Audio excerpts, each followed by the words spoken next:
Hello, good day, guys. You're welcome again to my channel. It's good to be back here with you. In case you're joining us for the first time, I'd like that you subscribe and you use the like button. Share this video with your friends and colleagues that should get better with structural engineering. And let's get going. Today, I'll be showing you a very simple tutorial on how to design cantilever retaining wall using Prota structure. After which, in subsequent videos, we'll be showing to you how we are going to have a manual design of a cantilever retaining wall in a simple way. Right, so to start simply, we'll have a product structure template loaded already. And when you have that, you may want to locate your drawings and report tab. As you can see on my screen, then you load your product details. So on loading your product details, you have this environment, and at the top of this environment, you have various tools that we use while we are trying to export our drawings from product structure. Then you may want to look for cantilever retaining wall. As you can see my cursor right up on top of the icon for cantilever retaining wall. Right, as we know that a retaining wall is required to resist both earth and hydrostatic loading. So if you need a structural element that will do that for you, you should pick a retaining wall um, for that application, right? But today we want to just speak about the cantilever retaining wall, and we design a cantilever retaining wall simply, right? And I said to us that for heights that are up to 7 meters, a cantilever retaining wall will be appropriate for its use, right? So if you have a condition where you need to retain some material, be it earth material or some liquid materials, you might want to consider a retaining wall um, up to that height, and a cantilever retaining wall might be the solution to that. So cantilever walls are suitable for heights up to 7 meters. And also you should know that the stability of this particular structure is sometimes often relies on the weight of the structural or the weight of the elements to be retained. So weight of the backfill, weight of whatever element you're trying to um, retain. So the stability of your structure is dependent on that often, right? And there are many other things, and I'll be showing to us as we proceed in the tutorial, right? So to start with, you see after you have this dialog box, you have the wall height, and for this practical explanation, I'll be using a 5 meter high wall, right, which is the total wall from the ground to the top of the vertical stem. So as a matter of interaction, each time I speak about the vertical stem, I mean this vertical part of this retaining wall combination. All right. Then the casting height, I have 5 meter, right, from the ground to the top of the vertical stem. Right. The wall length, this depicts the horizontal length. So, and one more thing I would like to tell you is when you're designing your retaining wall, because you're watching this video, doesn't mean all these values and parameters that I am applying here should be the same with yours. You are the designer, you are the engineer, and you should pick values and parameters that are unique to the present condition you have at hand, right? So we'll move on. So wall length for me, we want to keep it at 6 meters, and the stem top width, I told you that this vertical part of this retaining wall is the stem, and the top width is A, right? The eccentricity, because of this non-uniform variation that we have, the difference between the top width and the bottom width, right? So the right face is vertically inclined, completely vertical, and the left face is a slopy kind of formation. So the top width A is at 300, and the eccentricity, that is the difference between the difference from the left between the bottom width and the start of the top width. So we have 200 mm. And the base plate, in each time we speak about the base plate, we just mean this part of the retaining wall, right? So simply you can call it the base or you call it the base plate, right? So the base plate front length, and this B1 is what we also refer to as toe, Toe, toe, right? And the B2, like I said, the bottom width of the vertical stem, the bottom of the vertical stem.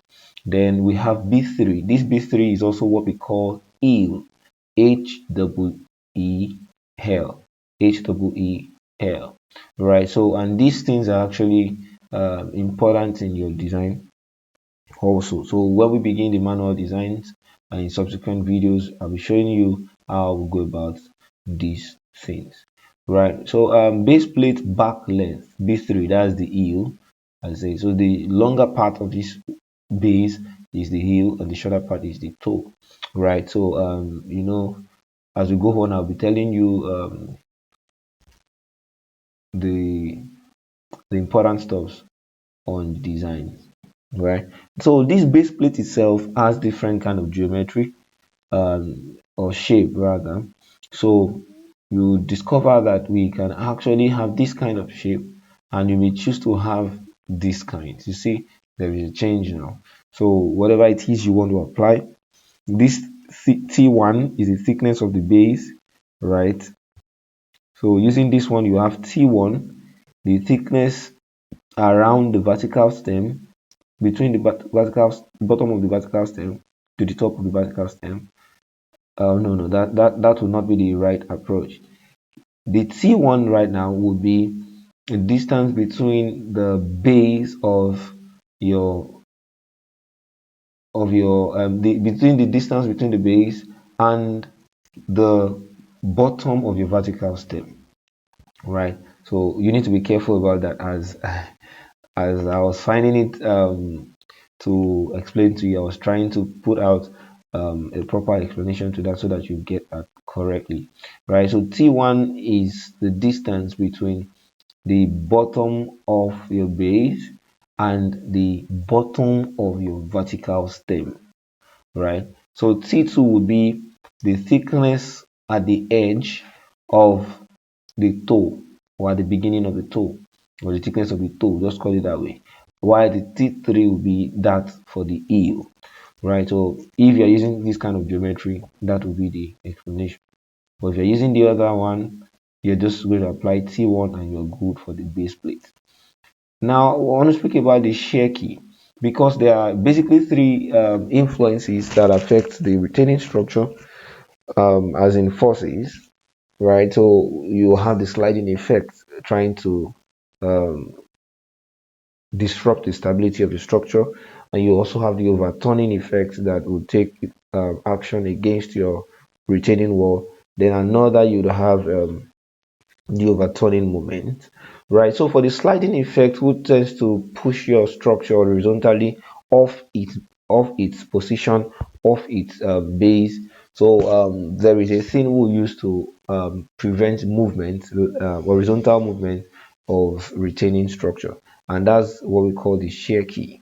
So you see, this shear key is just like a thing holding down your structure against horizontal movement, right? In subsequent video, like I said, I'll be showing you how we design against sliding effect manually. So you want to hang around until we bring that video in our next release, right? So but if you've checked your stability and is not failing against sliding, you might want to do without shear key, at least for that volume of concrete. You have saved a little cost, you have saved cost in that way, right? So if you have parapet around your retaining wall, that's a little concrete protruding ahead of or above the vertical top of the vertical stem, um, that's parapet. But if you do not need that, you can just do away with that. And you have shelf. You know, this vertical, this shelf itself, it helps to relieve or reduce the earth pressure. right? So if you have that in application, you put that. If not, you can just do it with that, right? So moving forward now, we can check the soil parameters. Now the soil parameters itself, you have to pay attention because um, as a structural designer, you must be able to interact with the results of geotechnical investigation, right? So for your front field and your back field, we are not ticking the boxes for cohesive soils, meaning that we are considering those places as cohesionless soil. We are considering that there is no cohesion. We are using a cohesionless soil, or we are retaining a cohesionless soil on that part, right? So that means that our effective cohesion will be zero, right, on that place. But once you click that box, you discover that you have values for your cohesion, on drained internal friction, on drained wall friction angle, and all of that. So you need to pay attention to that also. All right. So to go forward, we are saying that for our ground soil, we have cohesive soil for the ground soil, but for the front field and back field, we are using a cohesionless soil, a cohesionless soil, right? So, or whatever it is, if even if you are using a cohesive soil, just tick the boxes and put the appropriate parameters, right? All right. So for the dry unit weight, of course, like I said, after a geotechnical investigation, get in the report, extract your values and check. But these values are a function of the kind of soil, or the soil type. So with the soil type that you have, you can pick the values here. Product structure has enabled you to do that. So for the saturated unit weight also, you can do that also. But you know that there is a relationship between dry unit weight and saturated unit weight, and you may not need to go through that mathematical or analytical stress to find out those values, since the geotechnical report can provide to you all that you need as regarding this, right? For effective internal friction angle, right? So this is also a function of the soil type. So, or if you have the direct value for from your report, just fix it in and you'll be fine, right? So from there we move on. It means that most parameters here depends on the soil condition and your soil type, which a geotechnical engineer can provide for you. So for the few parameters, that is the material to be retained parameters, right? So for the height of the soil field, which is H, the front field is H1, HA, and the back field HP or otherwise, depending on which forms your own face. But now with this we are saying here right now, HA would be HA here will be our back field, and HP here will be our front field, right? So let's see. You can toggle this. If your front field is 2 meters, you see we have HP increasing, right? If this is 4 meters, you have your back field decreasing, you see. So whatever it is that is unique to your design, just apply it and be good to go. For the height of the water table right now, which is HW, right? So for the water table on my front field, is saying that the water table is right below the base plate, of which might not be the same with yours. So if you want to claim an increment as a result of what you have on site, you can just put that to be, let's see, if I want to consider a 500 mm, you see that I have an increment already. With HW on my back field right now, I can have, probably if I want to use 1.5 to see, so you see an increment already. Now the magnitude of distributed surcharge, right? So you can put some values there as applicable to your present design, right? Distance of distributed surcharge, that's on the front field. You can see we have 0.00, and that's why it is closely facing or touching your front face for your vertical stem. So but in case you have distance, you can just put your distance and be fine. right? You see now they have a shift from the vertical stem. But in case you don't have, just forget about what you have there. For the backfill, the distance is 1 meter, and that's why it's at the distance D from the vertical step, right? So if yours is not like that, you can alternate that. Length of distributed surcharge. So the surcharge might span for a longer distance than mine here, right? So for the front fill is 3 meters, and if that's going to be 2 meters for you, you can just place it in. Then you see the length has changed. For the front fill, for the back fill right now, if the distance is 3 meters for you, just put it in, then you have your value. Right. So for the next thing, analysis setting, it says include effect of stem front face slope on the soil pressure. Yes, you should do that. Include effect of stem back face slope on the soil pressures. Yes, you should do that.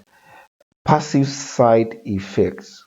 Now, this passive side effect is, the backfill would actually constitute an active pressure on your retaining wall, right? So if you're having an alternate or an opposite uh, influence on your wall, it might, but not in all cases, it might actually create a passive effect. So you want to, if you have that case, you may want to include passive pressure of the soil in front of the wall.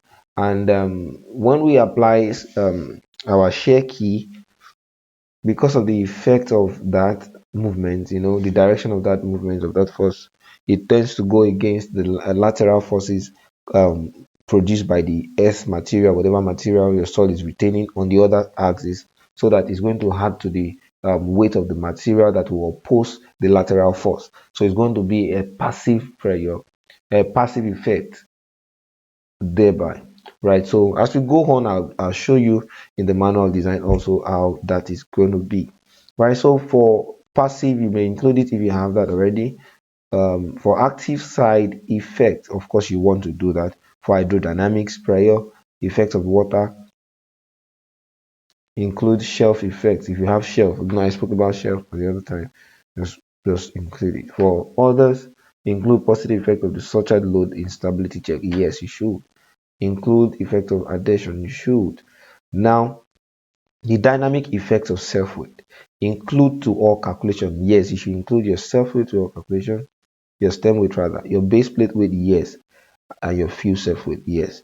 You see, these self-weights, they are important in estimating the sliding, for overturning, and for the moment. So you need to pay attention to that also. So the design settings. Use stem front face splicer if you want to use that. Use stem back face slicer. You use stem front face splicer. You may want to use that. Stem back face splicer. You may want to use that. The maximum spacing for your reinforcement, I may want to keep at 200. The minimum at 100, and the spacing step at 10. If your concrete grade is different from C60 to C20, you may want to put what's applicable. That's simple enough to understand. And the concrete grade for the rebar and the links, you may want to apply as required. So the diameter of your reinforcement to be used, Y12, 16, 20, 25. All right. So code setting. Right. So for that, I want to use a concrete cover of 40, and the code of practice that I want to use, I want to stay with American codes, right? So for the earthquake, if you have values for HDS, you can apply, and you can edit manually for your KV and your KH.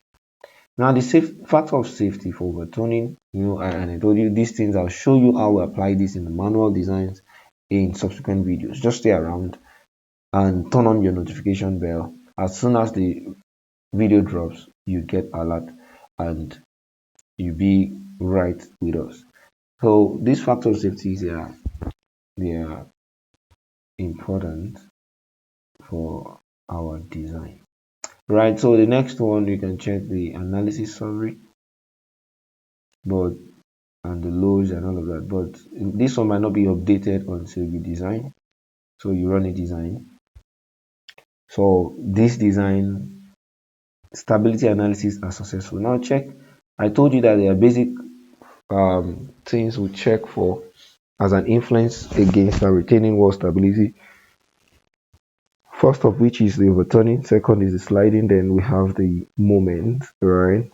The effect of moment, turning moment. Alright, so it passed at overturning, passed against sliding, right? And for total failure, it passed. So our stability analysis are successful. But you see this one said insufficient shear capacity for stem and insufficient shear capacity for base plate. So what do we do?